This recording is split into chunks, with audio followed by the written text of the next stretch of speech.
stillness, notice that there's always movement, right? Like when we're still, there's still the breath that's expanding and contracting.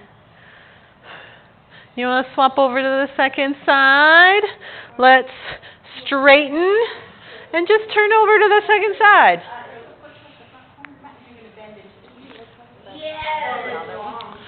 Also better side than the other side? Yes, one side is amazing. The other side is so-so.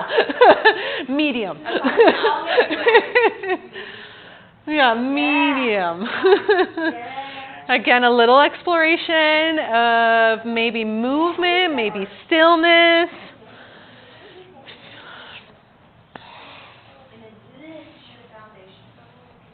So one nice clue to think about is this crease here. Yes. This creases, right? Yes. And then this, oh, yeah, you know. Mm-hmm. Yeah. There you go. You got it. I just got it. That's Here. it's, yeah, right? Yeah. It's like, that's why it's just like, good. sometimes just feeling is good, right? Just like noticing what's going on. And this does have that little, like a little internal going on, and this is external. Good. And maybe just another breath. Yeah.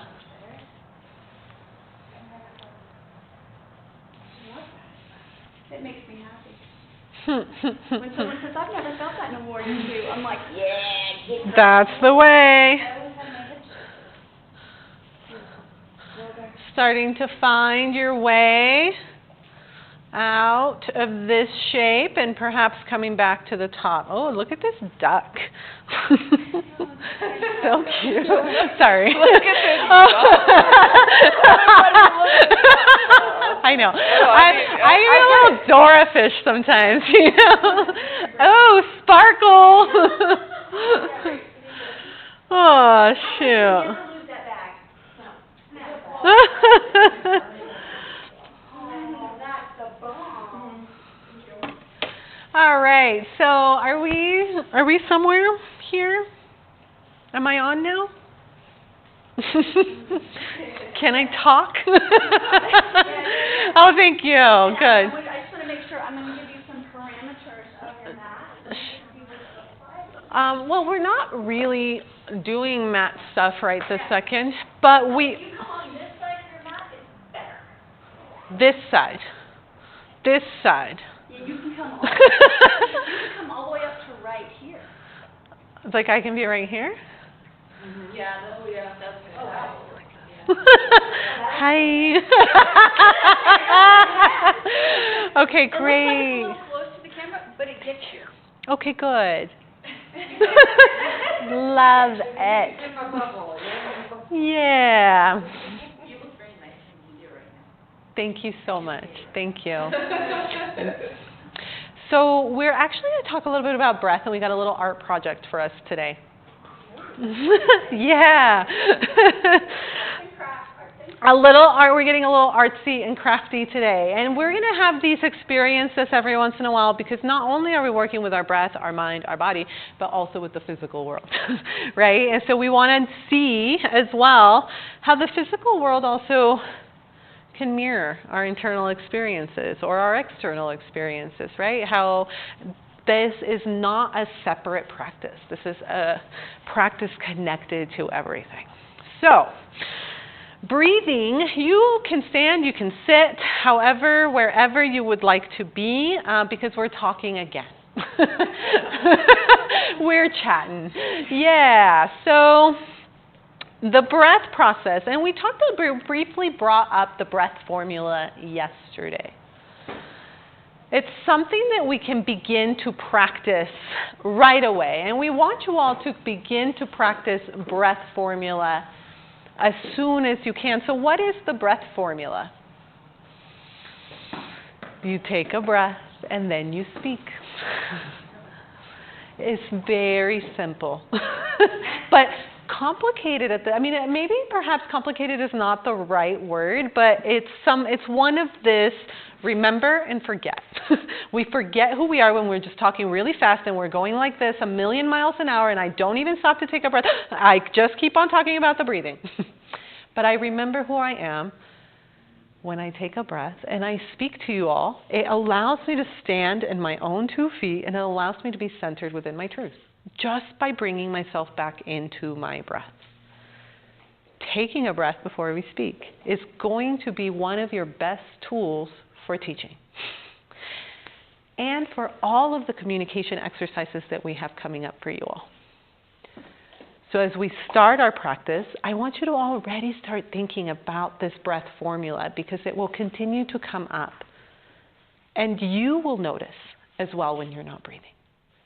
When we're not breathing, we tend to panic.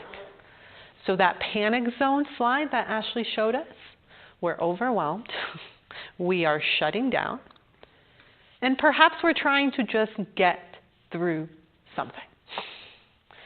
I'm going to tell you that that's going to be one of your biggest enemies, trying to get through your teachings. That's not fun. It's not educational, it's not going to serve your nervous system, and it's not going to serve you. So when you're thinking about your communication exercises, about presenting, consider that this is for you. This is part of your truth. This is what you're doing, and this is what you came here to do.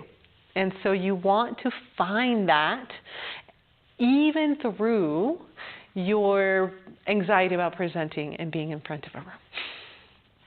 How can I make the best of this? Even here, even nervous, even with my heart racing.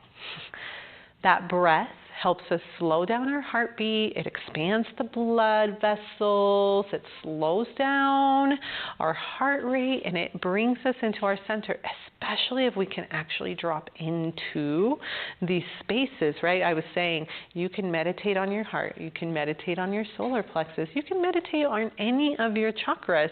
So when we start bringing ourselves within, then that starts centering us once more in the truth of who we are.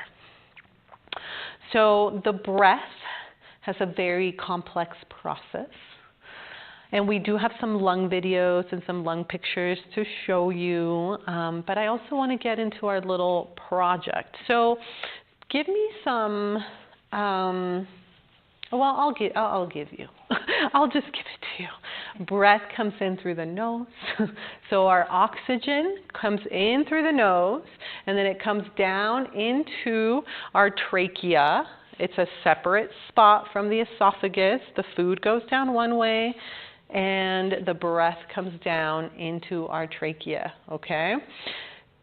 The epiglottis is the mechanism that separates the food into the esophagus. The glottis is also what helps us do our ocean breathing. It's that little flap that separates the esophagus from the trachea. So that's why it helps to get our awareness really low when we're doing our ocean breath, when we're doing Ujjayi pranayama. It's because the glottis is down low, and we're essentially just like constricting it. It's not really a muscle action, though. We're not like muscularly doing this thing like right? Tense your throat. No, it's more like, right? That's an automatic process. So our breathing happens automatically for the most part. We do have intentional breath. So when the breath is automatic, it's coming from our reptilian brain and it's coming down from the stem. But when we're doing intentional breathing, it's in our cerebral cortex. Our cerebral cortex is in charge of our personality.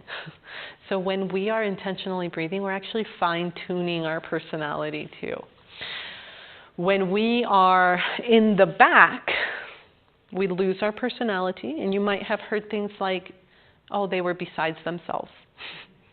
because literally they were no longer in their own sense of being, but they were actually living in this survival part of our brain, which we call the reptilian brain.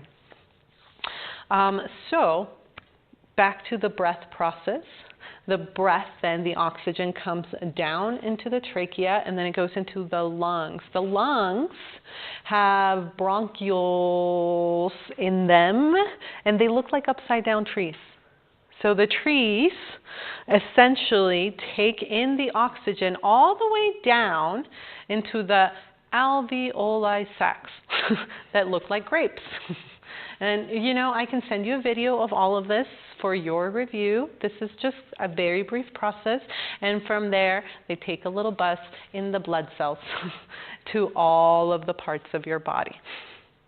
And in that, the same blood cells return, the process of our body makes carbon dioxide. Thank you. I was like, it's in there somewhere.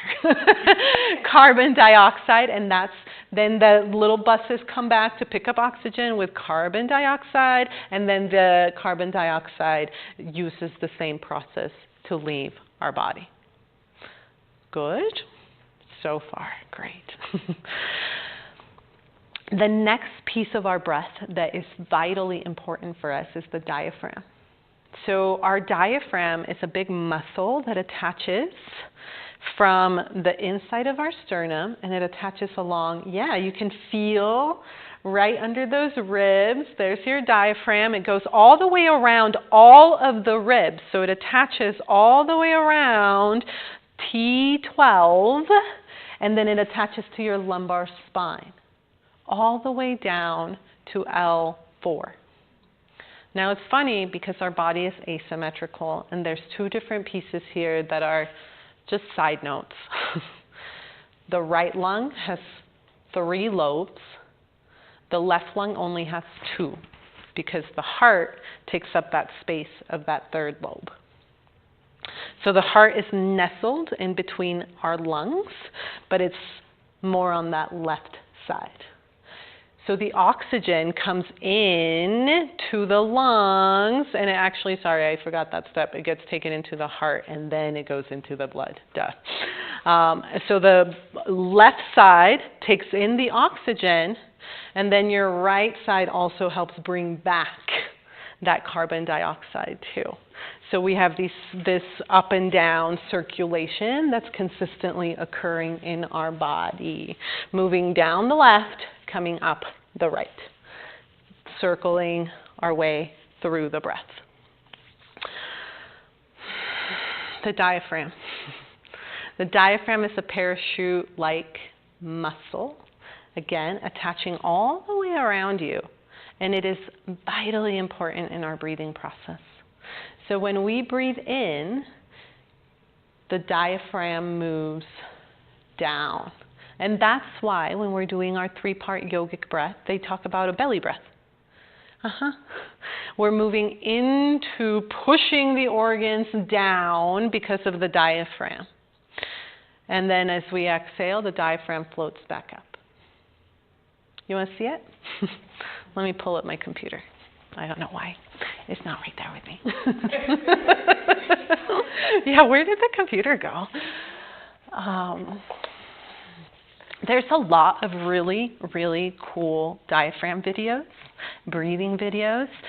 With the technology that we have nowadays, we can see everything in cartoon mode with tiny little creatures telling you where they're going. It's super cool. Okay, let's see. So a couple of pieces here that are fascinating. The size of the lungs, huge. Huge. The lungs are huge. That's really fascinating. Like when we get a look at our lungs, and I'm just going to pull up some pieces here. Yes, it's right here. I have a lot of things. Sorry, I'm pulling up my own lung video. Oh, good. If you want to text it to me, I'll get it too. I'll get it in my computer. Okay, and I believe I am standing in front of the TV. Yes. Good. All right, so this is the movement of the diaphragm. Psyche Anatomy Lab. Today, we are diving into the fascinating world of breathing, focusing especially on the movements of the diaphragm and... Notice the diaphragm has very funny spelling. It ends in a GM. And that's just for your own vocabulary information, right? Diaphragm. But that's not how we say it. Supporting muscles. Let's take a closer look at how the diaphragm actually moves within our body. At first glance, the motion of the diaphragm reminds of a jellyfish that is gracefully gliding through water. Just like the pulsations of a jellyfish that propels itself forward, the diaphragm contracts and relaxes rhythmically to facilitate breathing. As you can see, when we inhale, the diaphragm contracts and flattens, moving downward towards the abdominal cavity. Conversely, when we exhale, the diaphragm relaxes and returns to its dome-like shape. Speaking of the dome, maybe you have realized that the dome of the diaphragm is asymmetrical. This variation in height is caused by the presence of the liver on the right side of the body. The liver occupies a significant portion of the upper right quadrant of the abdominal cavity, pushing up against the diaphragm. That's right. Therefore, the right side of the diaphragm is pushed higher than the left.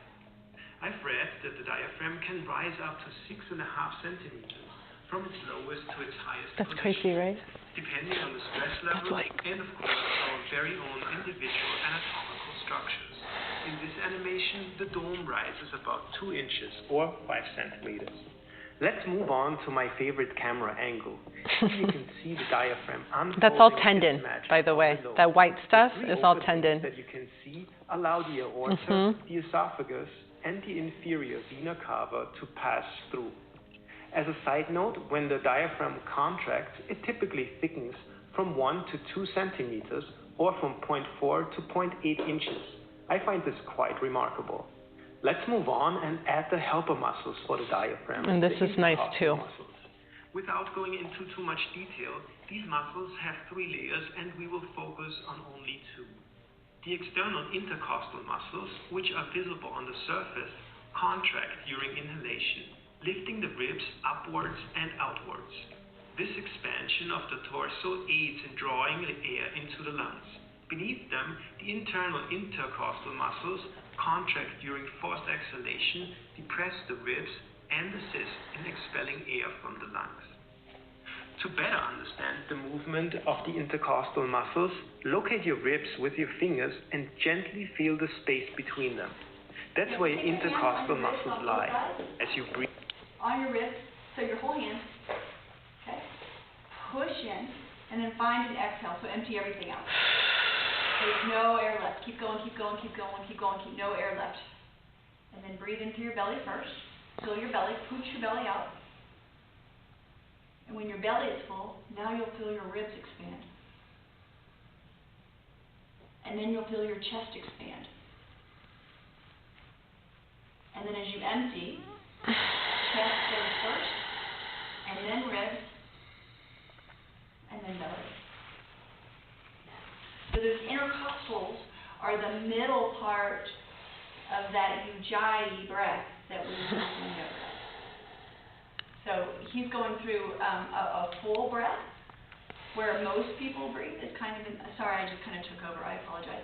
In the middle of a breath, for a regular human walking around during the day, we use about 1/3 of the lungs, the middle third. Not the top third, not the bottom third. So we end up getting stagnant air in there. But when we use that ujjayi breath and we fill the belly first, and then the ribs, and then the chest, and then exhale, we get to replace all of that stale air. And that is the calm button for the human body. The calm button is belly breath, exhale longer than the inhale. And then we go belly, ribs, chest, ribs, belly. Thank you. I like these tiny little videos too. These are old, but you can kind of see how your lungs are just having a little ride, right, on the diaphragm. And Gil Hedley, who I love as an anatomist, talks about the heart being, and the heart and the lungs being an angel, because they literally, like, there's the little heart with its little lung wings. And they are intricately connected. They're actually connected in the brain, too. Your heart and your lungs are hugging each other through the receptors. They're coming up and down to hug each other. So they are actually a whole system. And then the other piece that I really enjoy looking at, and I'm not going to do sound on this because it's Italian and I didn't change it, but it's actually how your whole body, and maybe they'll show us here, the whole body is moving all together. We have all of these, we have our diaphragms. Actually, the pelvic floor is a diaphragm, this is a diaphragm, your thoracic inlet is a diaphragm, and the whole body is working with the breath all of the time. So our neck is also finding, right, like when we're not breathing, we're also stressed here through the neck. The whole body is consistently working together. It's like this beautiful mechanism for breathing in general. Like the pelvic floor moves when we breathe. Our pelvis actually has access to the breath. Our arches of our feet have access to our breath.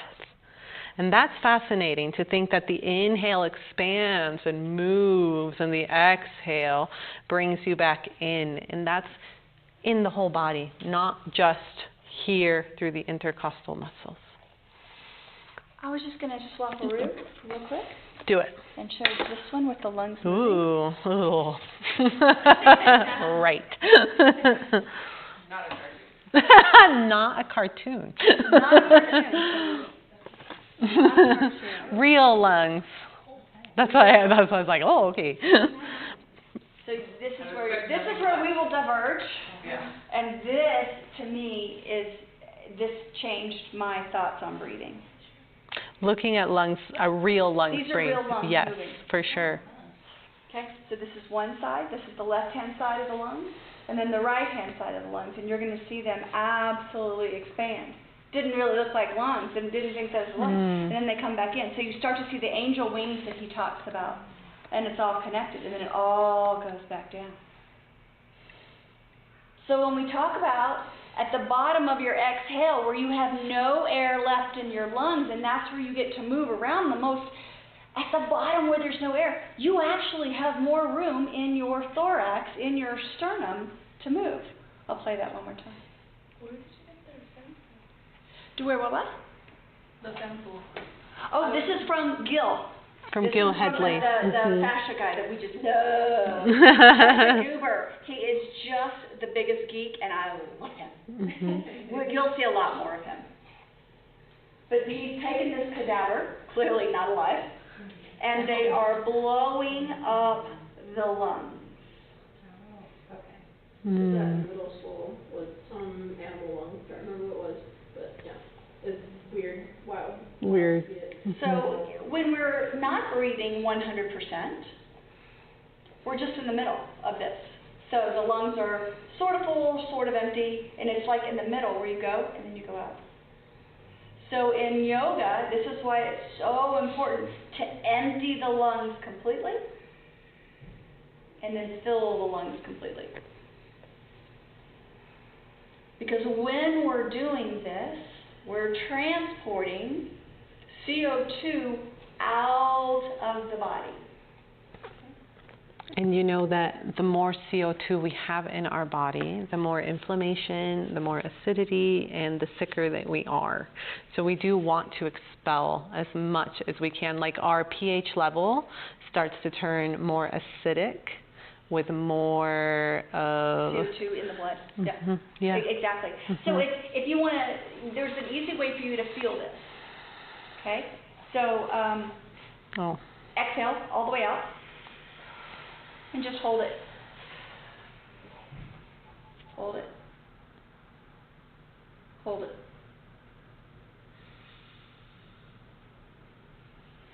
That little niggle, now you can breathe. That little niggle that we get is the body saying, the pH is changing, the pH is changing, the pH is changing. I need to breathe. You don't need to breathe, okay? You can go for 2.5 to 3 minutes. Sometimes people can go much longer with training. Okay, when we oxygenate and super oxygenate the blood, when we actually go into breathing techniques, which she's going to just dive into head forward. I mean, it's just phenomenal. But when you oxygenate the body, you don't have to breathe. Even if you pass out, then you'll start to breathe again, okay? So, but this is how quickly and how amazing your body is that as soon as you change that pH a little bit, and it's craving that oxygen, okay? It's craving because it has too much CO2 in the bloodstream for what it's used to, and this is trainable. This is where we get to work. So if you guys ever watch David Blaine, you know David Blaine is the magician who goes and he gets into things and he goes underwater for moments and moments and moments. He has trained his body to override those signals of I have too much carbon dioxide in the body. So there are yogis that, just on the surface, the ancient yogis, they used to go, and people would think they were still in their postures. And the reason why a lot of people taught, we're going to go in, and Hatha is known a lot for this, well, they'll go and they'll hold a posture for a long time, but we're actually breathing in the posture wherever we are. Well, they used to think that the ancient yogis were actually breathing in these postures. No. They actually had a 3-minute inhale and exhale cycle. So they would inhale for 30 seconds and exhale for 30 seconds. That was their 3-minute hold. And then they would move to the next posture. Inhale for 90 seconds. Hello, my math isn't working. Exhale for 90 seconds. And then move. Inhale for 90 seconds. Exhale for 90 seconds. And that is the training of the breath work. And they do that in order to silence the mind and override those systems. If we don't control our mind, your mind will control you. If I've learned anything in this world, that is where it comes down to. And if my mind is controlling me, we are no bueno, okay? Because it goes off on tangents. It gets caught around the axle and swirls. So when we can control the mind by controlling the breath, then we control the heart rate. You can drop that heart rate. If you drop your heart rate, then you can control your mind. Because then you slow everything down and you begin to notice. And you begin to see what's actually changing. And it all starts with the breath. Yes, babes? So, this has always been a question is why it is so sped up and not slow. That slow and not more, like we talk about the breath, but we're not really as intentional with the breath in yoga practices modern. It always seems like it's more like, yes, you're supposed to breathe, but like, we're going full bore for like an hour. And it doesn't seem like there's not very many practices you can ever find that dedicate to get to that. Absolutely. You know, to that level or that intention, because like always my knowledge of it was that, you know, if we're trying to quiet the mind, doing yoga to be able to sit in a meditative posture for a long period of time originally, right? Yes. Even modern, that is the point. And as far as we've gotten off base. Yeah, and then our meditative process is like very short compared to like our yoga process. Even though that's like the goal is to have that with that. So it seems like it's wrongly reversed. I don't know. No, you're spot on. Ding, ding, ding, ding, ding, ding, ding. Yes, 100%. So I'll start with the classes first. Yeah. in a yoga class, you're going to have different types of yoga, different processes. I will give Aaron's Hatha yoga. Do you remember, did you ever get to take Aaron's Hatha yoga? Very deliberate, super slow. The breath, for me, was the hardest part about it because it was so slow and it was so anchoring. I loved it. It was like it got my juices flowing, okay?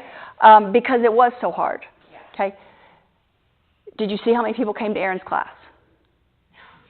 4. 5, 6, maybe? Yeah. I think Okay. the reason I didn't go is because I was told it was hard, and I thought it was hard in not that measure, I guess. And so I didn't know really, I don't know. I'll answer that for you. We made the assumption that hard meant handstands. Yeah, or like shoulder stuff. Yeah, whatever it was. And it did. Yeah, And it did. The class was very challenging physically, and it was a specific Hatha tradition. Yes. It was not entirely a regular Hatha tradition. So a regular Hatha class, you would just do sun salutations in your poses. You would start with your breath, sun salutations, poses, breathing, done.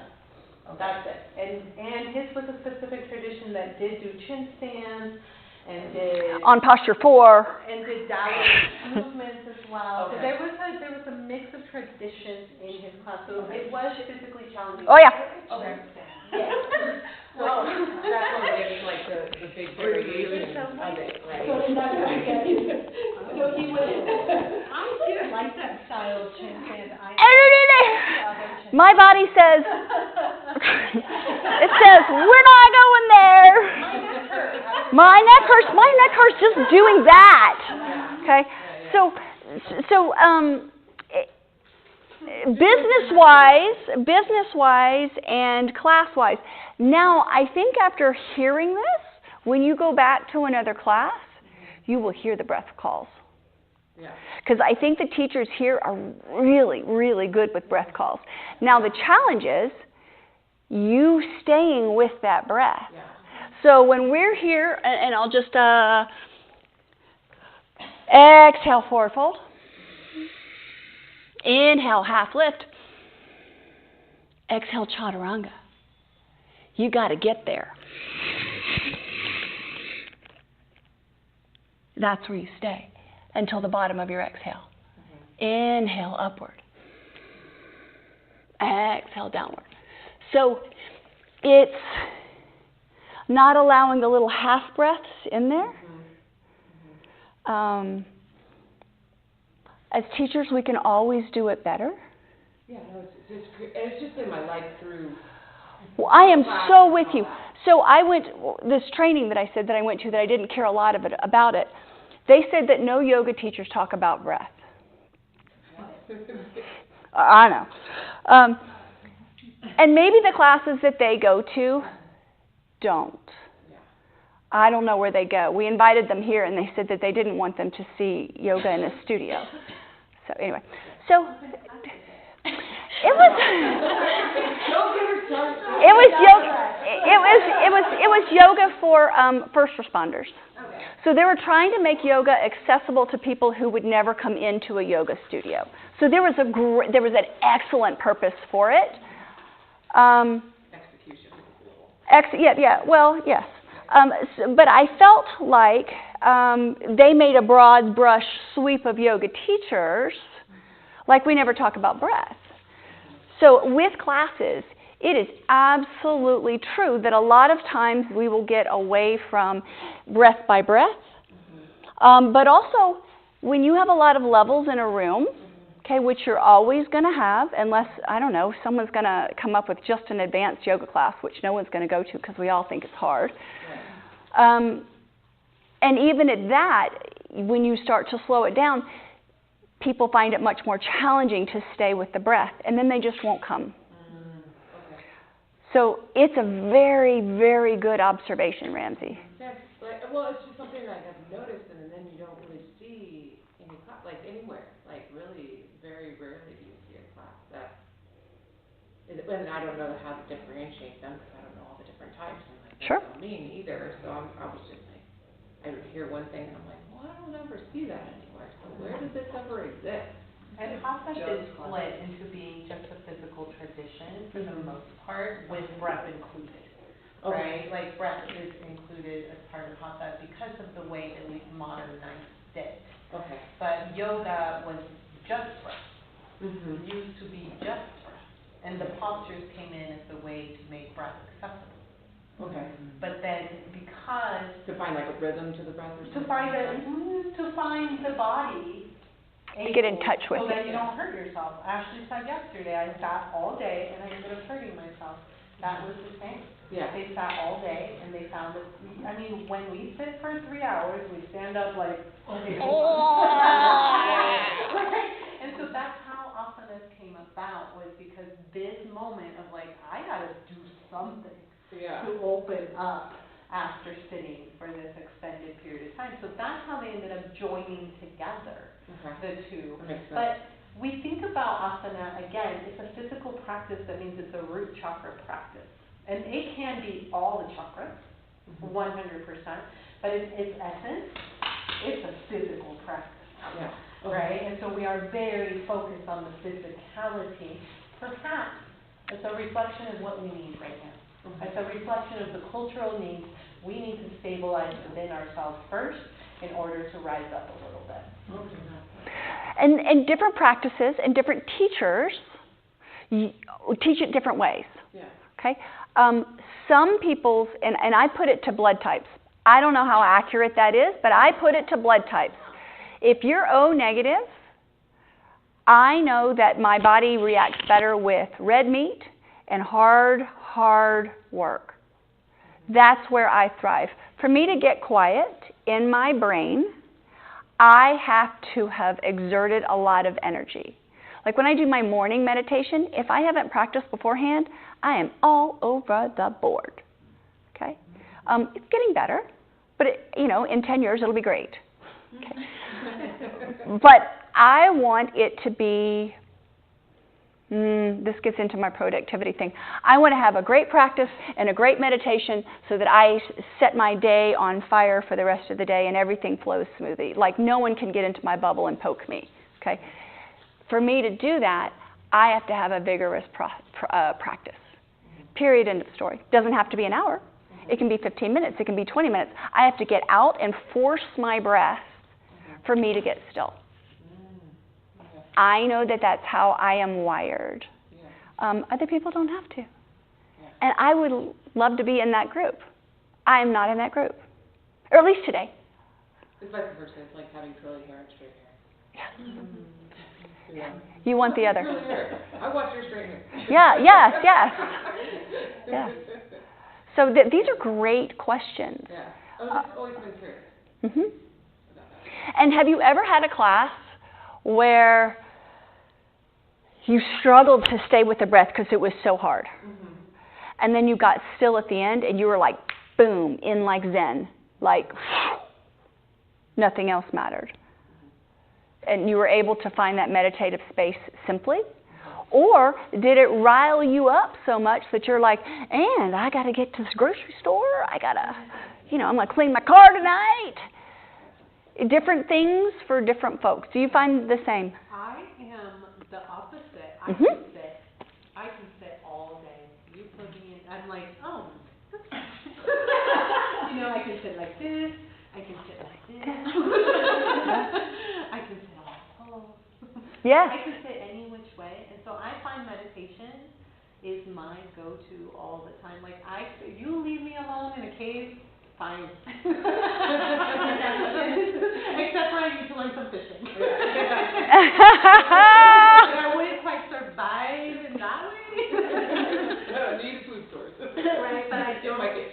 Yeah, I feel like that steadiness of the light within my structure has been worked on for so long, and that's what I have. That's my strength.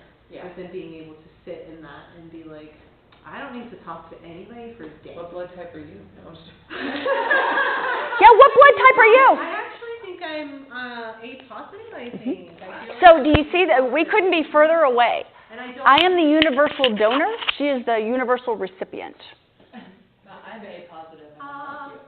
Oh, interesting. So it may have nothing to do with blood type. So that might be a story that I am telling myself. See, Brene, I nailed it. Well, and Yeah. I would say that Ayurveda would ask me to move, and it would ask you to be still. 100%. And it does. And that is the science of the body. That is the sister science of yoga that is so powerful. Yeah, like in my physicality, if I'm not moving, then I'm actually depressed, right? Like I'm like, yeah, you're in a cave all meditating, cute. But really, you haven't talked to anybody for 10 days. And mine's the exact opposite. I will bounce off the walls. And in my brain, I am just in a cycle. And I am unable to focus or get anything done because I am bouncing off the walls. My body says, you need to do what you need to do to find that stillness. And this is the beauty of yoga. It's both yoga. Okay? It doesn't make me wrong and her right. It just means that we have found our ways, our science, to settle us. And so when I don't pretend that I have the be-all, end-all class, my class is not for everyone. And just as Lisa's class isn't for everyone, and Krista's class isn't for everyone, but I do not have cookie-cutter teachers. I do not have a list that says, each teacher will do this and do this and do this and do that. There's certain things that I want you to do because that's the practice of yoga. Okay, but I do not say you're going to do this and then a vinyasa and then this and then a vinyasa and then this and then a vinyasa and then a peak pose and then you close for 4.2 minutes. If you think that doesn't exist, you are wrong. Okay, and there are places in the city who do very well and everything is in order. And the teachers they literally go through the classes and say, you spent too long on your warm-up. It should have been 1.2 minutes less. Move faster, go faster. And I think that's great. If that works for them, I want as many types of teachers so that we can hit what I call growth yoga and healing yoga. Another story, that might be going too heavy on the stories today. Last January, I had a concussion in the studio. I fell. And if any of you saw me for weeks after that, you know I was concussed. And I fell doing a handstand, and I was right here, and I was on a handstand bench. Someone came in through the front door, took my attention, because I'm like, no one's supposed to be here. And I fell and slipped full force on a wooden bar, a huge goose egg. I don't remember the next 3 days, except for when Jonathan said, get your ass in the car, something is wrong with you. Because I was yelling at him for taking the trash out in the office. And he's like, something's wrong. I knew something was wrong. I just didn't want to admit it. And in that moment, for those next 6 months with my head specialist, I learned the difference in yoga for me. There's growth yoga, and there's healing yoga. We have every day of the week healing yoga here at Unwind. At some point during the day, there is healing yoga because we need healing yoga. It is not all about growth yoga. I feel like I teach growth yoga. I feel like you can also come and heal in growth yoga because for me that's part of it. But what I had to have was I had to have Krista's classes. There was another yin teacher here, Krista's classes. I had to have healing yoga every day for me to heal. And I couldn't do growth yoga. I literally couldn't find my ass with both hands. Or have a conversation. Were you here? You were here? Okay. I don't remember who I was here. Because I was not myself. And there's people out there who have gone through traumatic brain injuries. I do not call that a traumatic brain injury. I call it Ashley being silly. But I was concussed. And if we have to take care of ourselves, there's also traumas. When people's mother dies, you need somewhere to be able to go and just scoop yourself up and cry. And that is your class. That is what we try and create here. That is what we want you guys to understand. It's not all about one type of yoga. There's not more validity in one type than another type. It is all the science of healing. It is all the science of resetting your nervous system. Enough of my soapbox, sorry. Love it. So good. And really, Hatha is such a high umbrella. Next month we'll talk about all the branches. Like when you look at branches and roots of yoga, remember that super cool tree I drew last year? Yeah. Do you have that picture somewhere? I bet I have it in my office. I bet you do. Because she, okay. Super cool tree, and like I was like, what did I do? She was so in the moment. It was. Yeah, it was like, here it goes.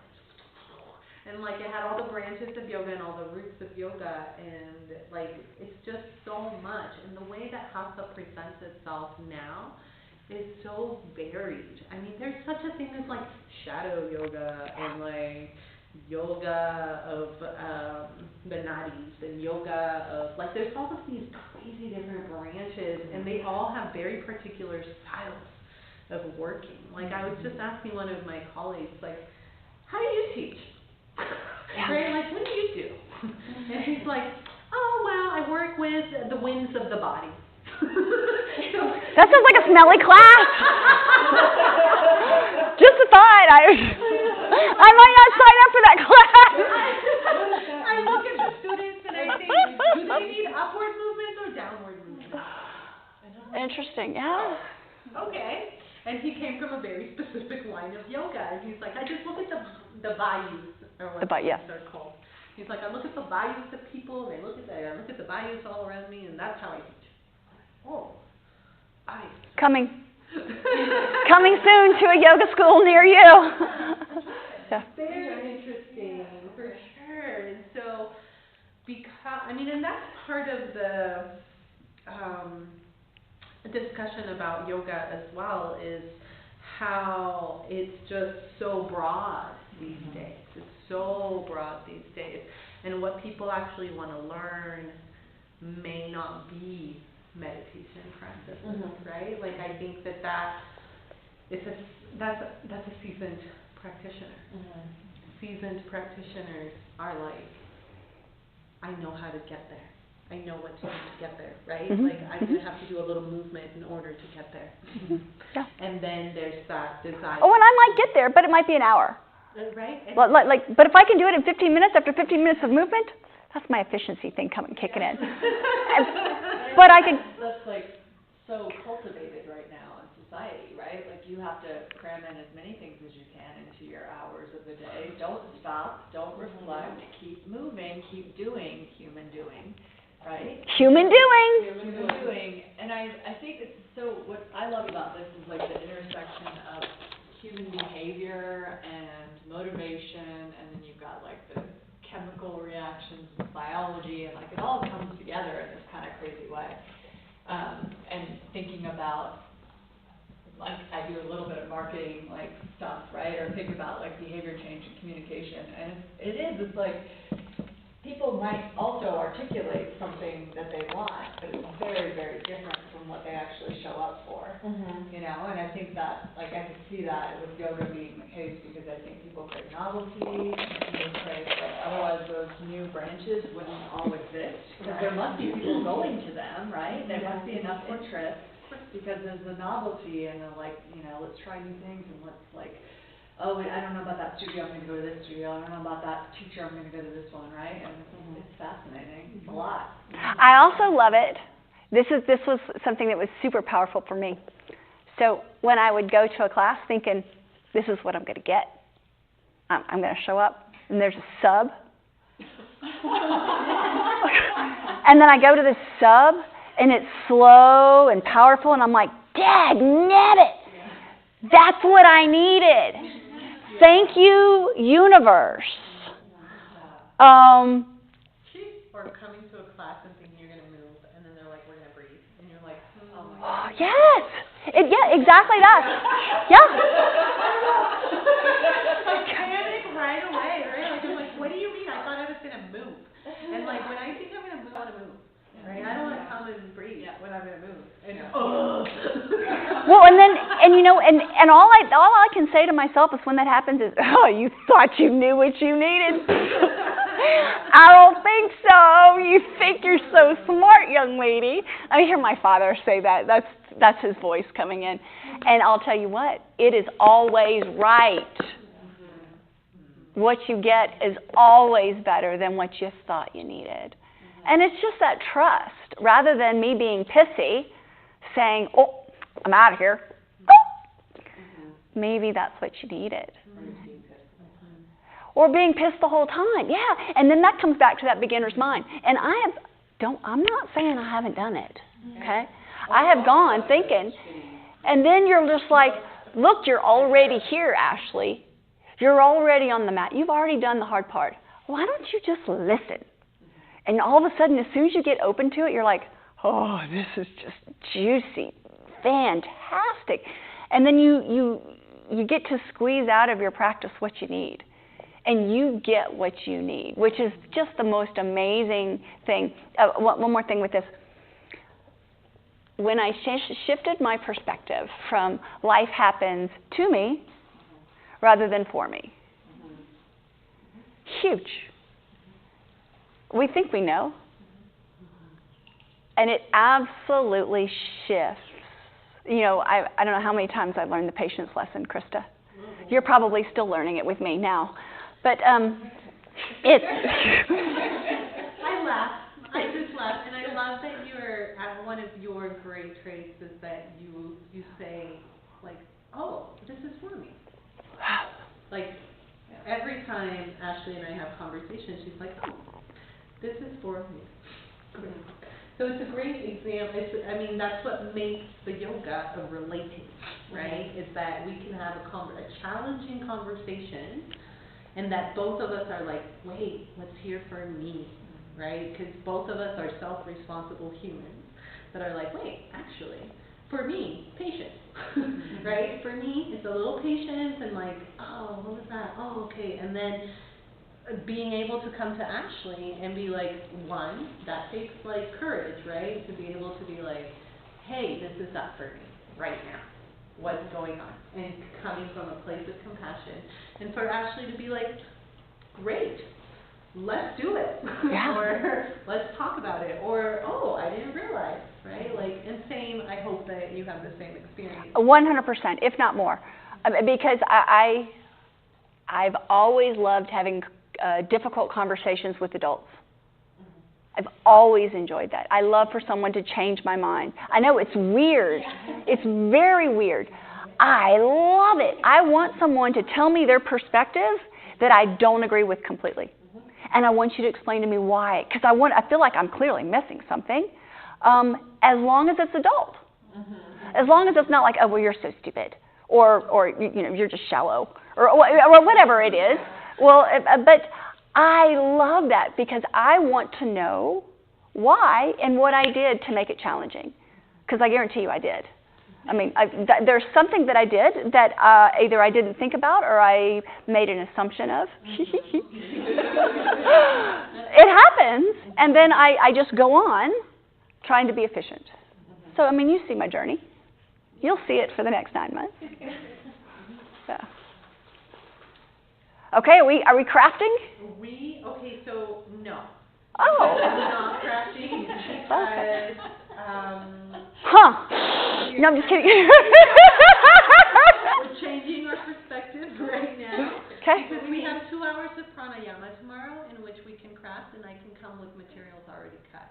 Great. Our scissors aren't the best right now. Ah. I don't want us to struggle and I don't want us to fight the scissors. And then I'm also going to give you some bottles to drink and bring back with you. Oh. So bring back your little bottle tomorrow. That way we don't have to dump any liquids or chuck any liquids quickly.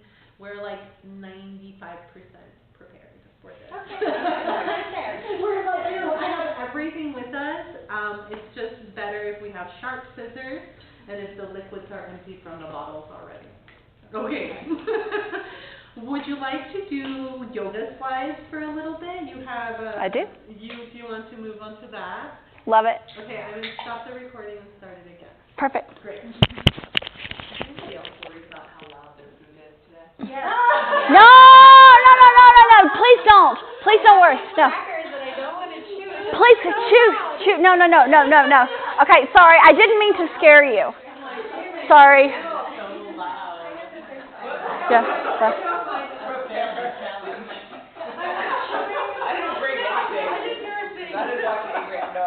Oh, that's so funny. So, I didn't